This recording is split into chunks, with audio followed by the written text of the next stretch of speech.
Good morning, you guys. Happy Wednesday. I hope you guys are having a fantastic start to your week. Honestly, it's been a rather rough week for us here in our household just because my son is sick again, and I don't know, like this fall season has just been really interesting for us. I don't know.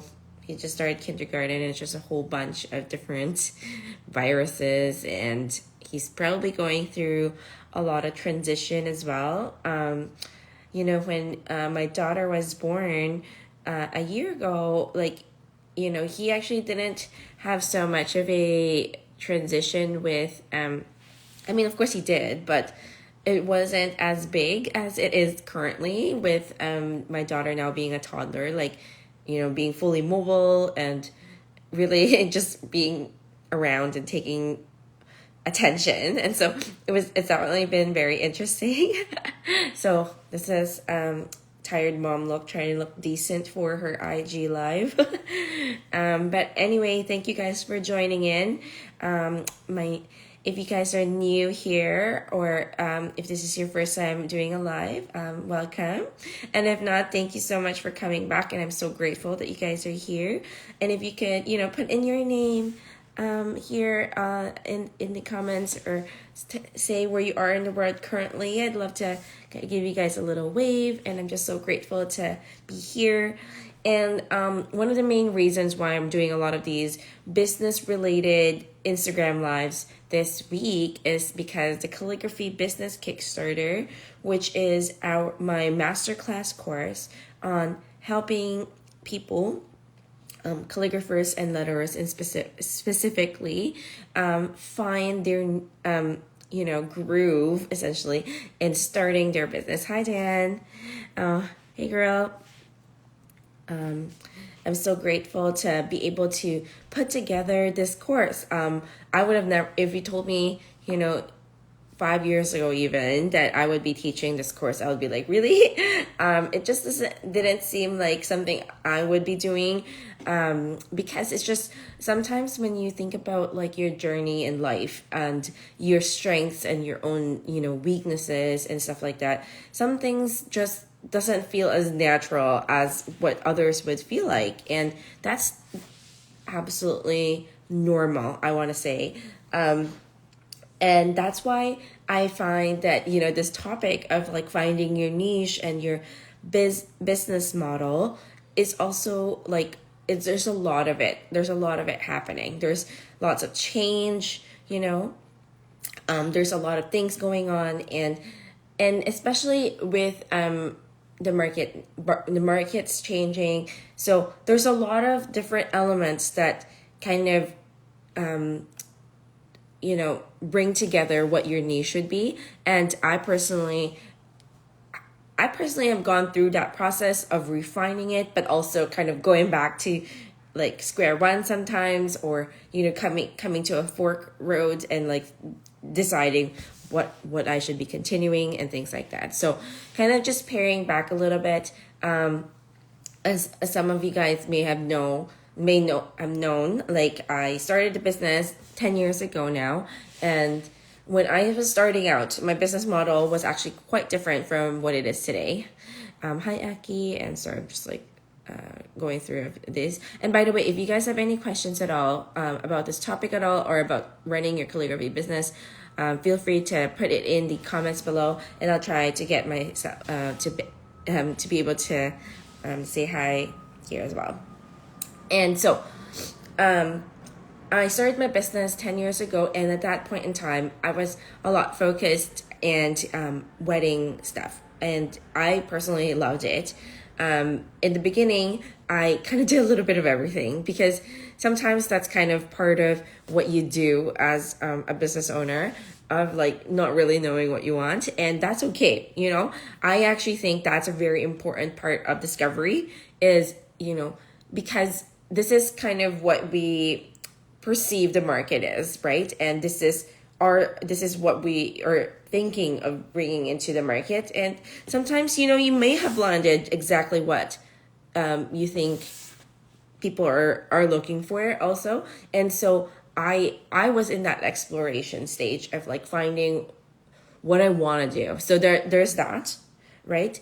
And also exploring kind of what my own skill set is. So I started converting my hobby into a business kind of at the stage of about a year into my calligraphy skills. And it happened rather organically because at that point in time when I was doing calligraphy, there wasn't a lot of us doing modern calligraphy at all. Oh, thank you so much. Yes, 10 years is a lot. And that's why I also want to tell people, like, there is longevity and there is longevity in a artistic career. I remember when, personally for myself, my parents, when I was going to university, they were really quite scared, very traditional Asian parents in that sense, where they were scared about whether or not I would be able to do it. And which is why they're like, Carla, I'd rather that you take business instead of art. And that way you can manage the people that are artists. But of course, I didn't ever go that route. I took a business course, but it really did help me, build a lot of business sense. And where I grew up in the Philippines, a lot of our business courses are actually very entrepreneurial. And so, in fact, one of the things we had to do before we graduated was own a few businesses, start up a few businesses. So there was like this mall that we had, where it's just like a strip, and then you as a business student would have to pitch a business idea in one of these stores, and and then you would execute it in your final year. So by the time I finished that, I finished my university degree. I had owned 2 businesses, and I had discovered what I liked and what I didn't like doing, which is like, I don't want to run a food service business ever. But sometimes you kind of have to do things in order to experience it, right? And so, which was really cool in that sense, right? So I got to have that business background, and then kind of bring that into, once I actually found what I wanted to do, which is calligraphy, and be able to experience that. And so that's why I actually also do recommend for my students or people who are looking to convert their hobby into into a business, is that because we don't have like a degree or any kind of licensure examination, whether or not you are capable to run a business as a calligrapher, or like your skill level, is it already up to par, I would definitely still recommend having at least a year of experience in calligraphy. I would like that your style is actually, already like well settled, and that you have tested out like different sides to the calligraphy world, in terms of, have you tried to write on a different kind of surface, or like maybe have you tried to play around with like signage or handwriting envelopes, like exploring your skill set. Because frankly, like once you convert your hobby into a business, it's actually busy most of the time, especially because running a business, there's so many different aspects to it, that you might find you won't have the time to continue learning. For example, for myself, like I kind of went like a train, just kept going. For me to pause to come back to learn new skills, sometimes it's more of like an on-the-go thing rather than a smooth. So I felt that there's certain parts of my skill set I've always wanted to grow, but I just have never had the time to be able to do that. And then now with the kids, I feel like really no time.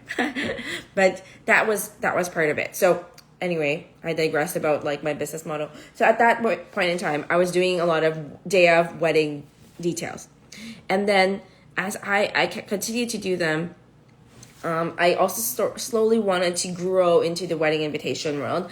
I was really new still at them, kind of like learning my groove. And then I also found that my market really wanted me to teach in-person workshops. So locally here in Vancouver. I was one of the first two modern calligraphers at that time, and she and I ran workshops around town. So like people wanted to me to be able to offer that locally. So I had kind of like these three little things kind of going around for me. But the wedding invitation side really took off among the three. And that's when I was like, okay, I really need to grow this a little bit more. And at that point in time, I was still doing my business part-time. Like I was still doing my full-time job plus this. So like if you think about the amount of time I had 8 hours at work, and at that time I still had to physically go to work. So give it like 9-10 hours essentially, because there's still the drive to work, getting ready for work, that kind of thing. Then coming home and having to do calligraphy, like I was awake, like I was pretty much maybe sleeping 6 hours a day and then working for 18.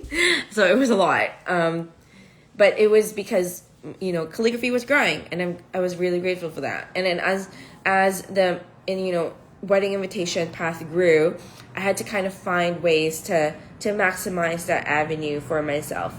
Eventually, I started offering semi-custom suites because it felt like I needed to have that. Like some of my clients weren't able to afford custom, and I offered semi-custom suites.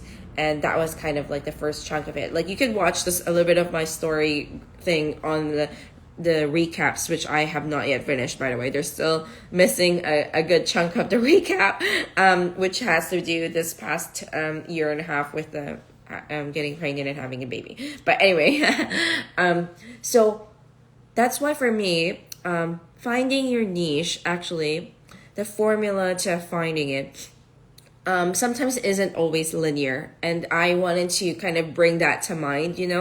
Of course I teach it in the course, kind of the process of finding it, and I'll share a little bit about that today. But I wanted to be realistic about this, that there's going to be times where you may feel like, oh, I don't think this is right for me, and that's all right.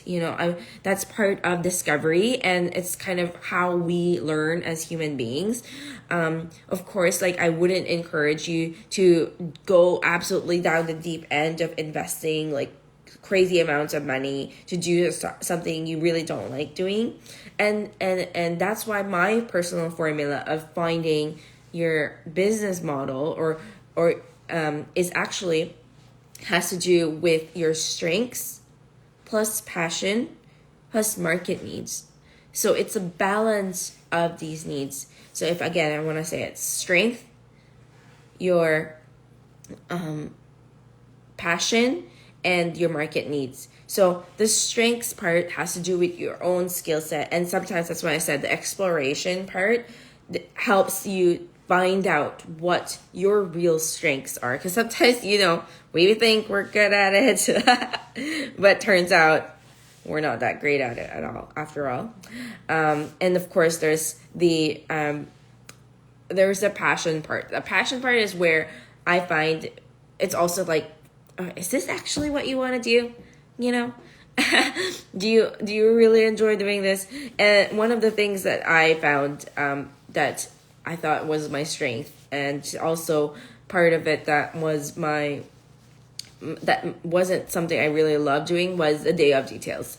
So I mentioned to you, I started with doing that because most of us start local, right? We start with our current physical market because that's the market we are closest to. And there's a lot of benefits to being local, and I still do encourage you to check your market locally, because even if it feels like there's not a lot, hey Susie, even though it feels like nobody around you is your market, I actually think that there still could be. You might not just know it because our friend circles are not usually our market. And so when you kind of widen your perspective a little and open it up to, say, for example, the wedding industry in your area, that's possibly where people are putting their money in, right? Like I find that brides, for example, they focus on their wedding a lot, but it doesn't normally reflect how they would usually spend on their day to day. It doesn't mean that if you had a big giant wedding, it doesn't mean that you were the big spender in your family. It doesn't always translate to that, because there's multiple factors. There's like family, there's some there's sometimes just a dream, but your like day-to-day life isn't quite like that. So just like how I show you guys this spot in my house, this is my style, but now with the kids, obviously there's things in my house that are far less aesthetic. That's why I wanted to say, like, don't focus on just what you see, this little narrow area, like broaden your perspective a little to see what's going on. And that's why for me at that point in time, when I was thinking about like that part of it, yes, the market needed me. The market needed me to create these pieces. But did I enjoy doing them? Not so much. Is it my absolute strength? Probably around 80%. I was confident to doing like signage.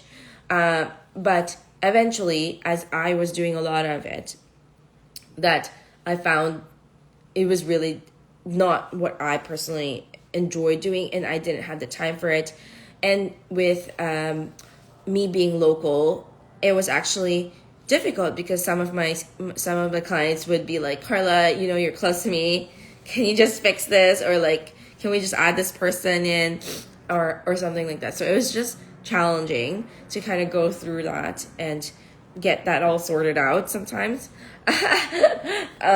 So I'm not saying that it's not a bad idea to do it. I absolutely think that it could be this part for you that would really, really be a spot that people are going to find in you, and that if you really, really enjoy doing signage and day of details and everything else that surrounded that, absolutely.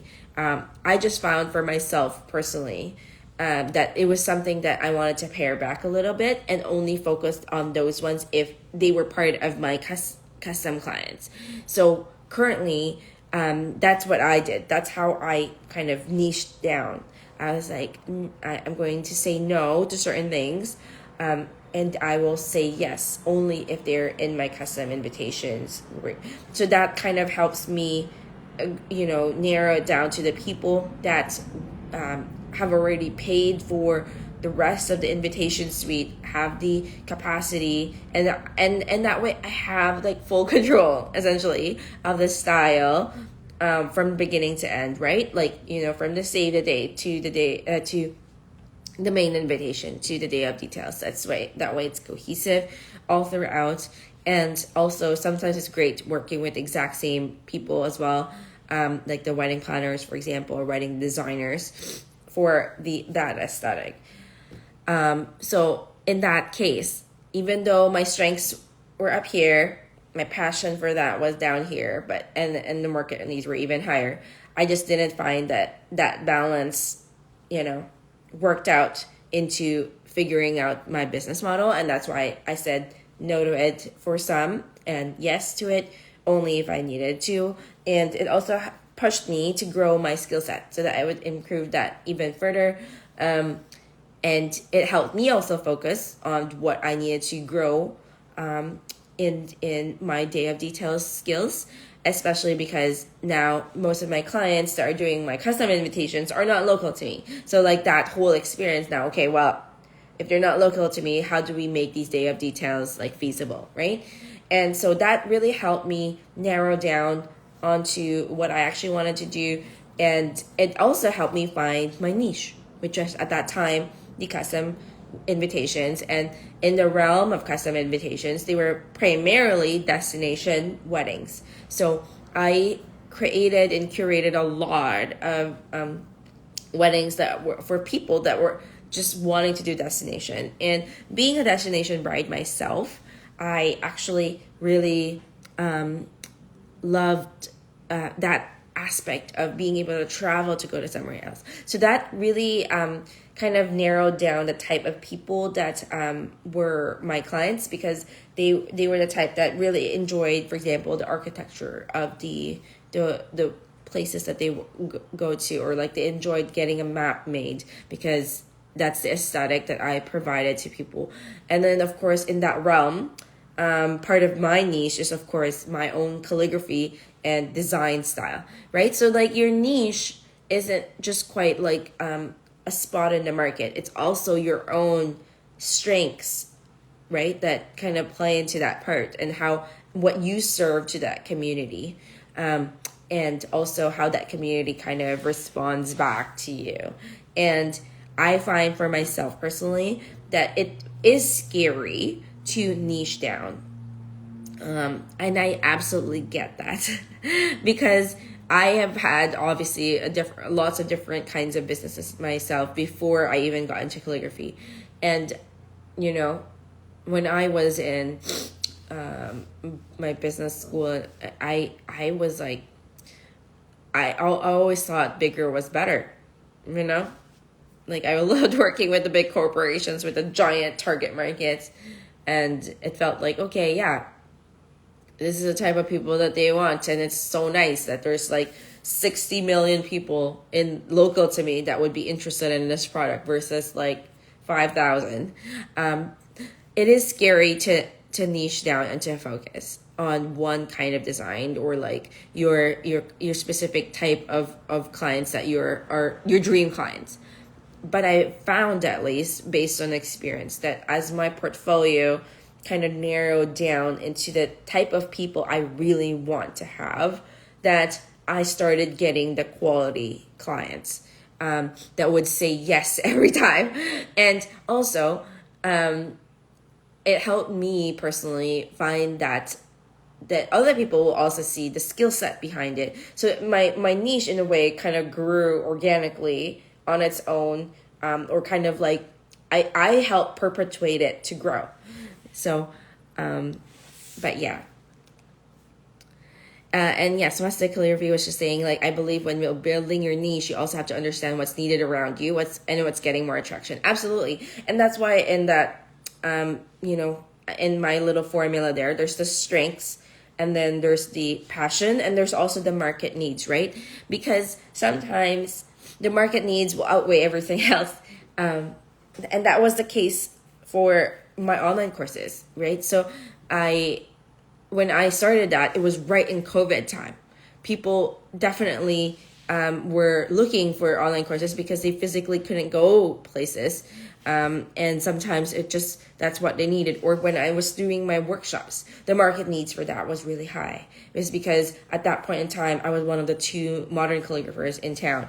And so it was very high in demand. And so like, it's sometimes it's like pausing around to look around. And I personally think like that sometimes the market needs is hard to look at when you're so busy on your strengths, or like so busy doing your client work, because it's hard to think about the marketing when you're so busy doing the work, right? And that's why sometimes like that's part of the business that I think like we get so like out of focus on, because I do think that there's some people that are meeting this market need so well that they're creating demand for it, and it's hard for them to kind of step away from that. It's hard because you're serving your community so well, everybody's so busy, you're getting so much business, that you won't be able to focus on the outside picture. And that's okay. If you're busy enough doing work, that's okay too. But sometimes you just don't get enough as much capacity to reflect on what's going on outside of that, or like what else can I improve on. But I do encourage you though to still to keep up to date to that. You don't want to be the last person to also identify what the market would be needing at this point in time. Things change so much. Like this year, for example, I know has been really rough on a lot of people, and I get it, because finally COVID is over. Funny enough, we just had to rejig another update on masks locally here.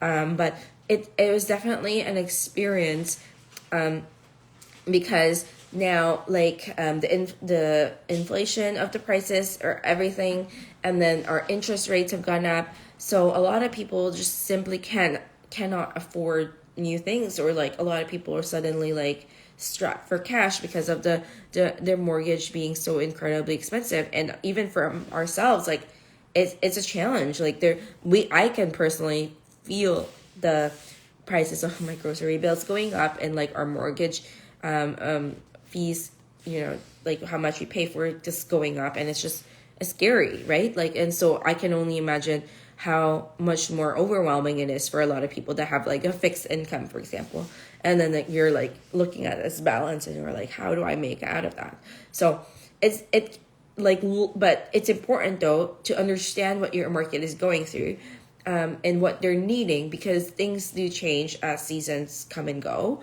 and it will be crucial to how the longevity of your business. And that's what I was saying, like, even though you've found your niche or sometimes your business model or whatever, it's absolutely normal for yourself to also come to a fork that say like, actually, you know what, maybe I can't do this anymore, or like maybe this part I want to grow, I have the capacity for it. With myself becoming a mom of two this past few years, like that has definitely affected how I approach things now in the capacities that I do have. But yeah, so I talk a lot more about this in the course, which is in the enrollments this week. And I also am just really excited because this time around I was really thinking through the course offering, right? The course itself is a combination of different features.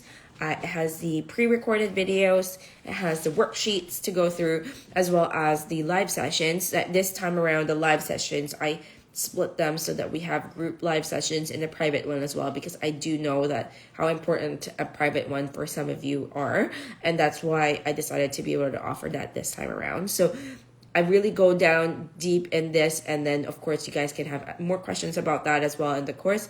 So if you guys are interested, you can head to my link in bio and you can find out all about that. And I'm really excited to be teaching the course this time again. Now it's post-COVID and things have shifted again, and some business opportunities are coming up, right? Like lots of different things and changes, and that's definitely part of this whole running a business piece. And if there's one thing I want to say is that don't get swayed so much about like what you possibly have seen on Instagram. I think like Instagram is absolutely crazy at painting this unrealistic picture of what businesses could be like. Even for myself, like you might think like, oh, getting together.